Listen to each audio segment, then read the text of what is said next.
Halo Bor, balik lagi di Narasi Merah, narasi mengulas seputar sejarah. Dikabarkan Israel tengah mempersiapkan ritual sapi merah yang dinilai makin memprovokasi dunia internasional.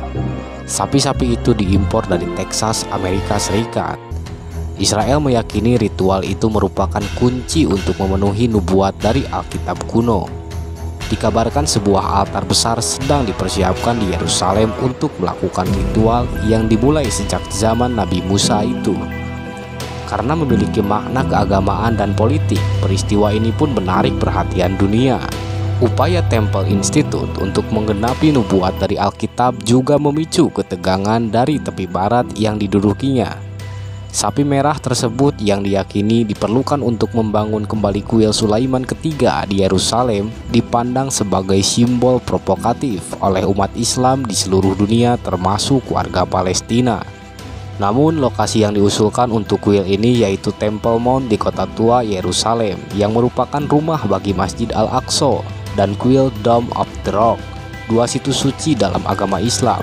Negara-negara Islam memandang penyembelihan sapi dan pembangunan kuil ini sebagai bagian dari pendudukan Israel atas Palestina, menegaskan kendali atas Yerusalem dan mengabaikan kedaulatan dari Palestina. Hampir 33.000 orang, sebagian besar perempuan dan anak-anak tewas dalam genosida di Gaza sejak 7 Oktober tahun 2023. Ketika Hamas membalas kejahatan Israel waktu itu. Menurut tradisi Yahudi, sapi betina berwarna merah sempurna ini diperlukan untuk penyucian sebelum kuil ketiga dapat dibangun. Pembangunan kuil ini diinginkan oleh kelompok radikal Yahudi. Beberapa faksi dari Palestina pun menyoroti isu kedatangan sapi merah ke Israel. Dalam pidatonya baru-baru ini, juru bicara Hamas menuturkan, orang-orang Yahudi sengaja memboyong sapi merah dan menghubungkannya dengan konflik yang sedang berlangsung. Yitzhak Mamo dari Yuvni Yerusalem telah memfasilitasi transportasi sapi dari Texas ke tepi barat. Sapi merah ini diklasifikasikan sebagai hewan peliharaan untuk menghindari peraturan ekspor. Hewan tersebut saat ini sedang dipersiapkan untuk dikorbankan di altar putih besar di Yerusalem. Menurut kitab-kitab Yahudi, sapi betina merah adalah sapi yang seluruhnya berwarna merah, tanpa cacat atau tanda apapun, dan belum pernah digunakan untuk bekerja. Jenis sapi khusus inilah yang diperlukan untuk proses ritual penyucian yang dijelaskan dalam Alkitab Ibrani. Dalam tradisi Yahudi, pengorbanan sapi merah dirinci dalam Perjanjian Lama. Menurut kitab tersebut, abu sapi betina merah itu digunakan dalam ritual penyucian orang Yahudi dari kotoran ritualnya, terutama yang pernah bersentuhan dengan jenazah. Sapi merah merupakan simbol kesucian dan pemulihan kebersihan ritual dalam tradisi Yahudi. Proses penyucian inilah yang dianggap perlu bagi masyarakat untuk mengikuti aktivitas keagamaan tertentu, seperti memasuki kuil di Yerusalem atau mengikuti upacara keagamaan tertentu.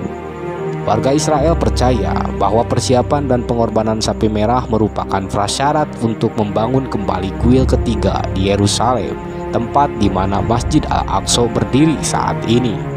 Lalu apa hubungannya dengan kuil Sulaiman? Sesuai tradisi Yahudi, setelah Raja Daud menaklukkan Yerusalem dan menjadikannya ibu kota, pada tahun 1000 sebelum Masehi, Raja Sulaiman membangun sebuah kuil untuk menyembah Tuhannya. Bangunan itulah yang dikenal sebagai kuil Sulaiman pertama. Namun kota ini dihancurkan pada tahun 586 sebelum Masehi oleh Raja Babilonia ketika dia menaklukkan Yerusalem. Kuil Sulaiman kedua dibangun pada tahun 37 sebelum Masehi. Ketika Raja Herodes memperbesar bukit Bait Suci dan membangun kembali kuil tersebut dengan persetujuan dari masyarakat.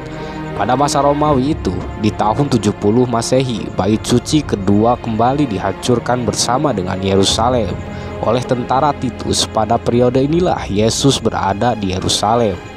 Sejak saat itu, kuil tersebut tidak ada lagi hingga saat ini. Yahudi radikal percaya bahwa mereka harus membangun kuil ketiga agar Mesias datang dan membantu mereka menguasai dunia. Sungguh ambisi yang mengerikan dari para kaum Yahudi ini, Bor. Apakah benar seperti apa yang mereka katakan? Lalu bagaimana menurut kalian? Silahkan tulis di kolom komentar.